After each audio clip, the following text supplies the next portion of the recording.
Hello, hello, and welcome back as I bash my head against the gateway to the great beyond, where he who slumbers amongst a million fishes waits for Luca Brasi. In Perfidious Beat plays The Vanishing of Ethan Carter. And I just had one of those, what alcoholics ordinarily call moment of clarities, where it's just like, what the hell am I doing here? Paul Prospero? What is wrong with you, man? I'm down in some subterranean mine with the corpse of at least one murder victim, also at least one zombie, a potentially unknown number of lunatic cultists, and I'm standing here beside this weird gateway puzzle, racking my brain trying to figure out a code written in Dead Guy so that I can open up a portal to some fishy nether realm of the great Sturgeon. Why am I doing this? Paul Prospero, what do you hope to gain out of this? Sincerely, man, I think you really are the world's stupidest detective. But, hey, some ghost said, oh no, Paul, it's a good idea. So in goes Prospero, psychic wonderkin, off to tinker with the walls of reality, when actually he's the kind of guy that probably shouldn't be trusted to tinker with a broken 2-slice toaster. Just no idea what's going on. But Paul Prospero and I do seem to have one thing in common, which is that neither one of us can figure out what the hell we're supposed to do with this gateway to the fishy realm. So I'm back to my original assumption here. I don't really see a particular pattern that goes on this. I know fishhook is the start, and I think that omega symbol is the end, but we've got these 4 symbols in the middle that could go in literally any order. So I'm mostly just gonna try and I think just brute force it. And the way I'm going to do that is, with these double symbols, I think the best way to do is to just group it. So let's put the 2 Z's together and just, like, move them in any position. So if you're a double Z and you're reverse sigma, that means you have to be dagger. So let's switch you to sacrificial dagger. Okay, are you correct? The answer appears to be no. All right, so let's leapfrog it then. We're going to go sacrificial, we're going to go Z. And then, I mean, it doesn't matter really what you are. Let's try you as sigma. Okay, so sacrificial dagger sigma is wrong. So what if we make you dagger and you sigma? Also wrong. Okay, what if we go Z here? We go, I guess, dagger? That's not the sacrificial dagger. Where you at, dagger? Come on, dagger. Give it to me. Sacrificial dagger. And then that leaves us, well, what do you need? Like sigma? Okay, so it's technically not a sigma. I mean, it's like a sigma written backwards. Reverse sigma. Also not it. I mean, we didn't... Okay, so let's try then reverse sigma up here, and then sacrificial dagger here. So, reverse sigma. There we go. And then sacrificial dagger should be like here. Now, I'm just gonna go... Oh, shit. Okay, we did it. Oh, good. Let's go into the fishy beyond and... Damn. Oh, dead guys are gone. Oh, holy shit, there's some kind of tentacle monster. Well, this seems not at all good. Is this place flooding? Yeah, we should go then. Oh shit, the thing broke. Oh god. Well, we have killed, you know what? We've killed ourselves, and deservedly so. See what happens? Oh, never mind. Everything is underwater. Should I be going up?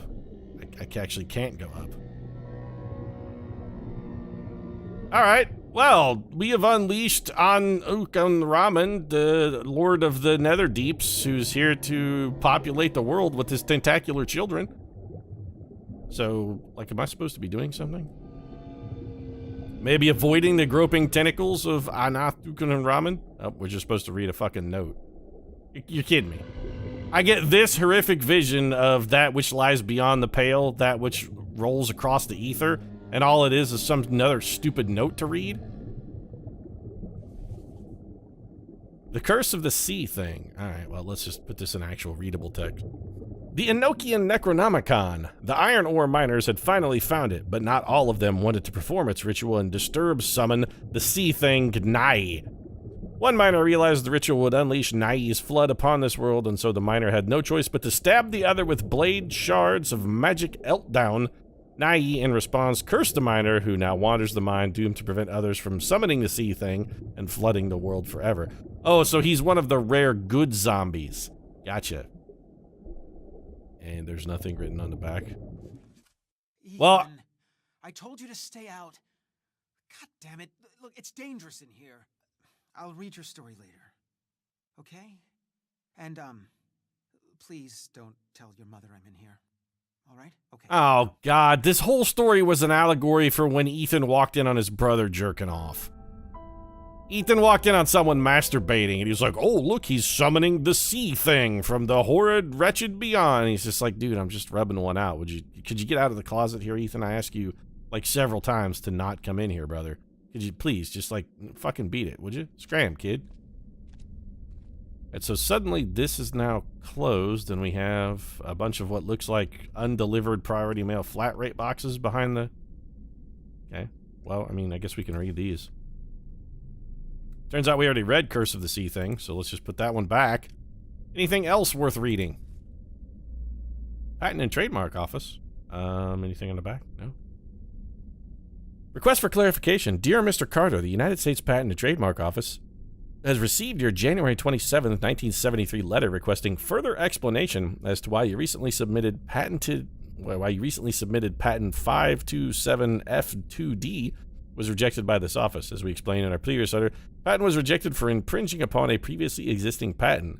We have on record from you more than 4 dozen requested patents submitted in the last 16 months. None has been successful, and all have been met with challenges by you, Mr. Carter. We would like to consider this matter and future matters administratively closed. Sincerely, no signature, because they hated him so much they couldn't even be bothered to scrawl their name at the bottom. See, the disdain expressed in this letter is typical. Oh, never mind. It's signed James Mackey, Administrative Director. I was going to say, that's the kind of scathing letter that normally someone is really, really super enthusiastic to put a signature upon, because they want you to know exactly who's delivering the fuck you. Dale, get your shit out of our basement. Bring it up. Bring it to the goddamn dump. I am so sick of staking over your lifetime of failure on my way to the washing machine. I'm not kidding. Either you move it or I burn it. M. So I'm guessing then Dale is probably more like our uncle as opposed to our brother, since it doesn't really seem like our mom would be that dismissive of her son's life work. I mean, he's been trying to he's just trying to out there make a buck, Mom. Why you gotta be hating? So can we drive the sweet train again? Oh, where are we supposed to go though? Like, we're kind of at a loss then now, right? We can go down this way, but I think this is a dead end, or does this go out of the mine? Well, you know, let's head down the tracks, Merritt Stone style, and just sort of see where it takes us. What do you say? Just go for a little bit of a power cruise here.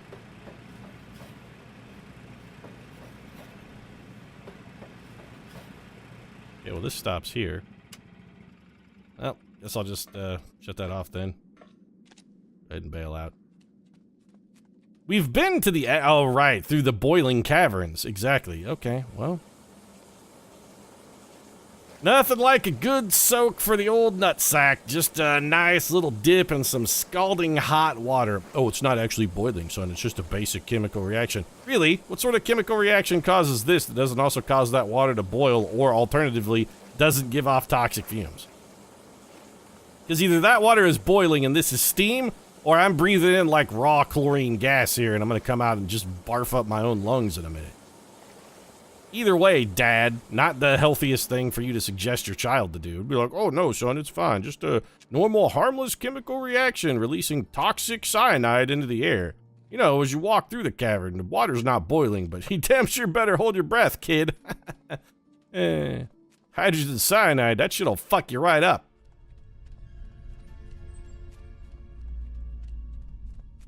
On the plus side, though, we found our way out of the mine, and we've solved both the mystery of Missy's death and also the mystery of the missing zombie, and you know, we got kind of a switcheroo on that one, because the zombie in that particular story was actually the good guy.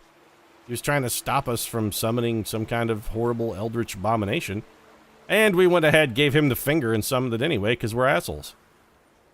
Really beginning to wonder about the quality of the character of this Prospero chap. He seems like a questionable dude. This dam looks really cool, though. Like, oh, come on, I want to climb it. Right. It looks like it's scalable, especially down there at the bottom. That part should be climbable. Well, let's go on a tour of nowhere, because that's what I like to do in this sort of scenario. Go to all the places we're not supposed to be first, and then go to the places where it's clearly obvious the game sort of wants us to go. We're going to do those last. I am curious to see if my earlier supposition about a shortcut was, in fact, on the money. I'm guessing if we go up here, yep, it's definitely a shortcut. Does it work? Inspect. I found a pair of scissors. I'll just take those then. What are the scissors for? I kind of don't want to go up. I mean, we just came from up. I'm happy to steal your scissors, because who couldn't use a good sharp pair of scissors? You never know when those are going to come in handy. Might have to do some impromptu tailoring. Might find a whacked out, like, eldritch infused cultist who you got to stab in the neck. Never know when a good pair of scissors is just going to come right in handy. What I'm really doing is wandering around looking for the dozens and dozens of shallow graves that I'm assuming inhabit this area. Because, come on. There's going to be more than one, right? We're going to have some shallow graves in this area. This is not the kind of place where you go for a walk and don't find a hobo's body. You're wandering around here 15, 20 minutes. You're going to stumble over at least one hummock of earth, and then you're going to be like, well, this seems like freshly turned. Then you'll kick at it a little bit with like the toe of your boot, and then bam, you see like a severed hand or a disembodied face just sticking out of the ground. You're like, dead guy. God damn it. Why is there always got to be a dead guy? Every time we go on vacation, we always have to stumble across the dead body. Just once, couldn't we have a nice family vacation with no corpses? One time. Just one time.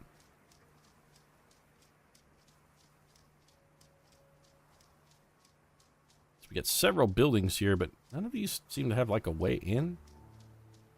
Number 32. This looks like a train depot or something. It's way too big to be like a house where people live. Man, the scenery though. This really is, man, what can I say about the graphics in this game? They continue to impress. This is just gorgeous. I mean, it's freaking beautiful. Oh, we got a spillway. I want to get my fly rod, do a little fishing right out here. This is this would be a good spot. Get you like some nice trout action working. You can't actually go into the water. All right. Pete, do you really think there are a lot of trout coming out of the spillway? No, probably not, actually, coming out of the spillway of a dam. It seems like if trout went through the turbines, they probably got ground up into trout patties. But a man can dream, can he? Leaving lion heads. That really seems like it needs a door knocker on it. So what is this? 1901. May have been something written above it earlier, and then they have the glorious Chicken King. All hail the Chicken King. It's a shrine to Colonel Sanders, the actual Chicken King. Colonel Sanders, undisputed king of chicken. He'll double down on that shit if you give him like 39 cents and 10 minutes worth of work.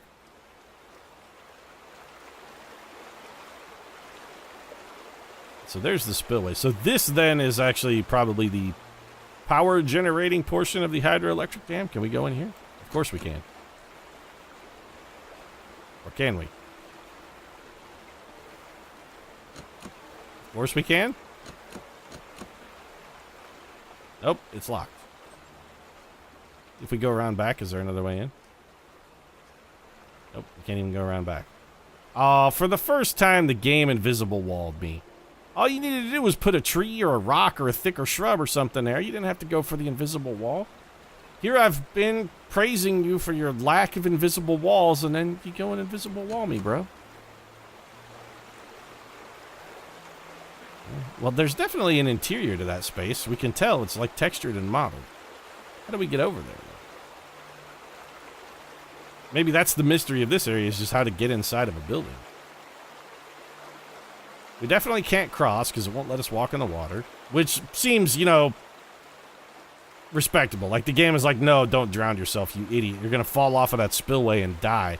But also I'd like to point out, Carter family, this can't be up to code though, right?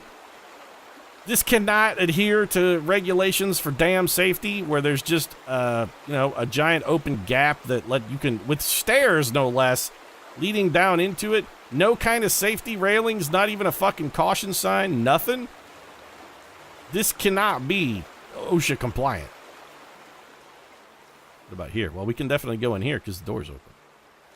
All right, what do we got then? Books, old table lamp, wall-mounted case, axe-shaped discoloration. Yeah, call me crazy. It was definitely a fire axe cabinet. Congratulations, Paul Prospero. You're the greatest detective who never was. Where's the axe, though? Over here? Okay, we can see through. It's an axe lying on what appears to be the floor next to a desk and a rug and also a dismembered corpse. Yeah, go ahead and spin that camera one more time. See, there's your money shot right there. You should have started with that bit. The dead guy? Yeah, should have led with that. All right, well, let's go find ourselves a axed dead man and all hacked up and chopped. Plus, he's been there for a while, man. That guy's gonna reek, and we're gonna have to scrape him up off the floor. Once again, Paul Prospero stumbles into a murder scene. Oh, well, this was tough. Always handle a murder weapon, Prospero. That's the first thing they teach you in detective school. When you walk into a definite crime scene, first thing you should do, get the victim's blood all over yourself and make sure you handle the murder weapon. Get lots of fingerprints all over it, too. That's the second thing they teach you. Leave plenty of prints. Destroyed from the inside or the outside. Excessive force, desperation, rage, broken door. Yep.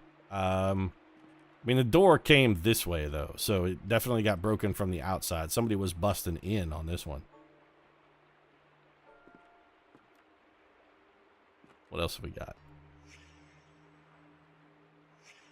Scattered accessories, an overturned pin holder, something taken in a rush, possibly a pair of scissors. It's scissors, and I already have them. Oh, I can just, okay.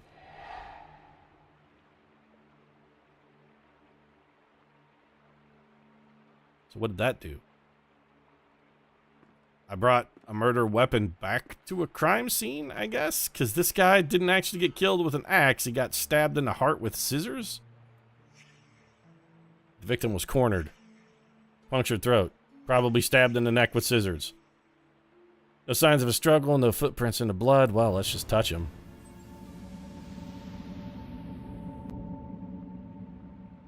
Okay, so we're still missing some clues then. Or we'd have gotten a little more about this guy. Alright, well, let's go look around then. What other clues could we possibly have missed?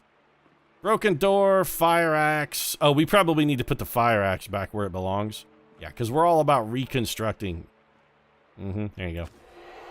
We put the axe back. I guarantee we can go touch that guy's body and we'll get the story now. Paul Prospero, crime scene cleanup specialist. If you've got a bloody murder victim, Paul Prospero will get those stains right out. So here we go. Yep, we've fully immersed. And it's another follow the will-o-wisp bit. Okay, where are they going though? I can't follow you guys through the fucking ceiling, so... Oh, good, you're going really far away. Fantastic. For once, guys, couldn't you just, like, keep it nearby, keep it close? And one scene. So it looks like Axeman was chasing this other dude. Okay. What we got here? Axeman still threatening this other dude. Other dude seems to be backing away from him real slow. Okay. As you're wont to do when someone is chasing you with the fucking fire axe. Where'd the other ones go, though?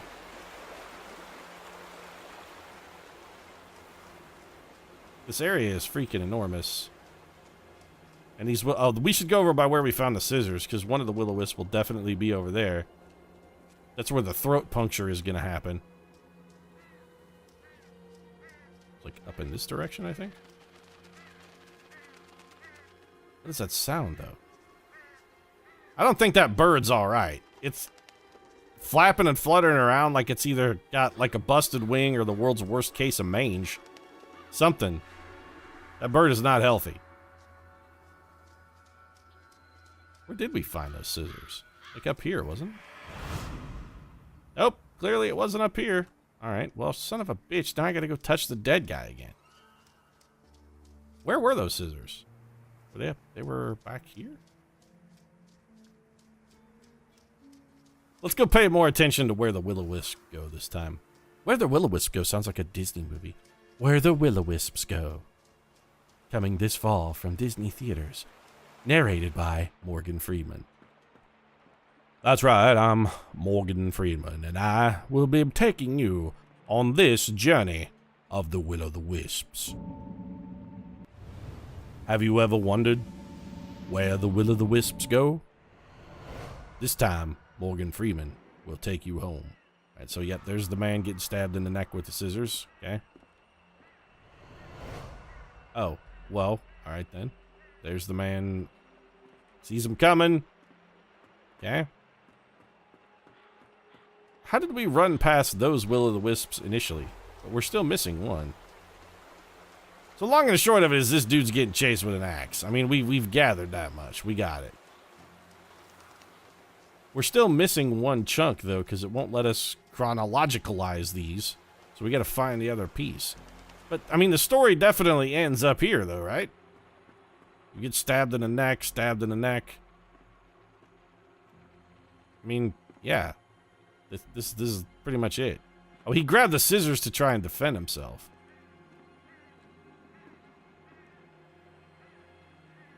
So the man on the floor was the axe dude.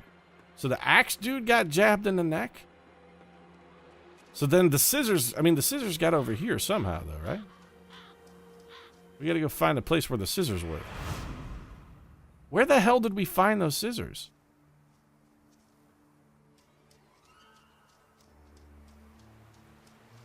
We've got everything, but I can't believe, like, that was what, like 20 minutes ago, and I already forgot where I found these scissors?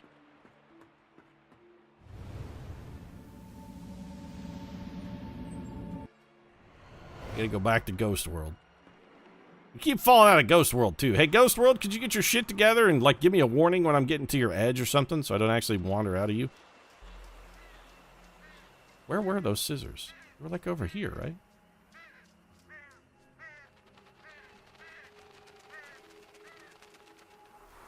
Should we follow the sound of the bird flapping? Was the bird trying to lead us to the right location? Oh, the scissors were, like, oh, here we go.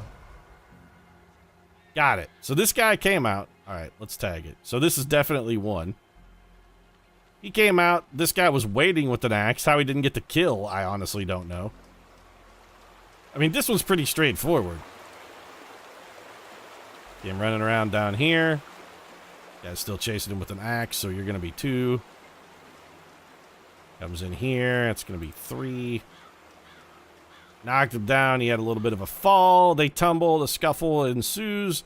They run inside. He chases him. We get the "here's Johnny" moment, and then ultimately it culminates in this guy getting stabbed in the neck with a pair of scissors. Okay. Yep. Whiffed like a champion. Pushes him down. Where's my mother? Why are you standing in the sleeper's way? She had an accident. Travis, put down the axe. I don't think Travis is going to put down the axe. He very definitely tried to kill Ethan earlier. He's lost his shit. He's off his nut. Oh, so sick. You know, since Ethan found that room. Sure. Blame it on Ethan. It's all Ethan's fault. This family really has a problem with shifting blame. Talk to me. Okay. He wants to burn Vandergrift's room. But it's fireproof. Vandergrift made it fireproof so that nobody could steal his booze. Well, I mean, okay, so Travis definitely doesn't come out on top here, because we already knows what happens to Travis. He gets his head smashed in, delegified, and then bludgeoned to death by Grandpa.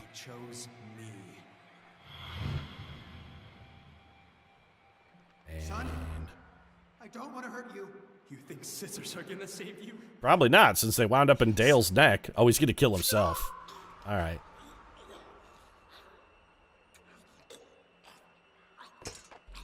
Well, I mean, I suppose for certain values of salvation. The sleeper helped us. But Mom's right. You're a coward, and you'll be meeting Ethan again soon. The mystery deepens. Or narrows, or broadens, or honestly, I don't give a shit anymore. It kind of feels like everybody was really sort of justified in wanting Ethan dead. I don't know what he was up to, but this whole waking the sleeper thing seems like it's going to be bad for the rest of the universe. Maybe it's okay that Ethan is dead. Maybe it's in fact not only okay, maybe it's a positive thing. Seeing hoary visions of giant squid monsters and their probing tentacles and whatnot. It just doesn't seem to have great long-term repercussions for the effective state of the universe. Gonna have a bunch of probe monsters out there. I don't want to have to walk outside my house and get tentacle groped. Also, this will-o'-the-wisp went an extremely long way away from the building, and now the door over here is open. Okay.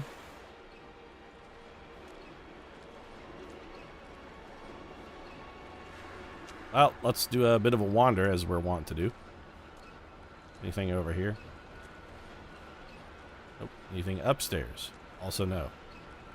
Well, we've got a nice mezzanine for us to chill on. We can, well, I can see where the will-o'-the-wisp is. Nothing like a good mezzanine when you're exploring. You want to get a high vantage point, figure out what's going on, exactly which direction the tentacled elder god is about to appear from, spring forth and probe you. All of these things, good mezzanine will give you the height that you need to make sure you've got a good bird's eye view of your own destruction. You disturbed him. Travis, we can get rid of it. I know exactly what we're up against. Don't listen to what's in your head. Well, we already know how this ends, Ethan, and the answer is not well. Yeah. So, I mean, this generator is still working. Was feeding on them. Their hate, their distrust. Ethan's father figured suicide wouldn't feed it, but it did. I could feel it sitting somewhere out there, fat as a bullfrog, digesting. Okay, Paul Prospero. You know what? I think I now understand you being the world's stupidest detective and all. I'm starting to, like, get a grip on your narrative beats. I now understand why they're so disjointed and whatnot. It's just because you're kind of dumb.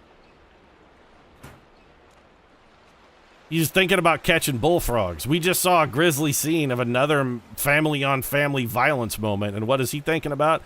The jumping frog of Calaveras County. He's like, I could see the frog out there, bloated and fat with food, solid as a gob of mud, sitting on the floor, filled with buckshot.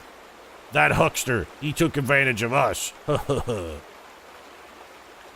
Alright, that's enough Mark Twain references, and probably I think that's enough for this episode. If you enjoyed it, feel free to drop a like down in the comment section. Of course, your support really does mean a lot. If you'd like to see the remainder of the mystery of exactly who or what killed Ethan Carter, at this point, I'm thinking he's running out of family. It's either got to be Grandpa or no one, because every other single player we've seen has already met a horrific and gruesome end. Either his grandpa kills him or no one kills him, but if you want to find out which one it is, you might consider subscribing as well. New episodes of Ethan Carter every Monday, Wednesday, and Friday. Right now, thanks very much for watching. I'll see you again soon.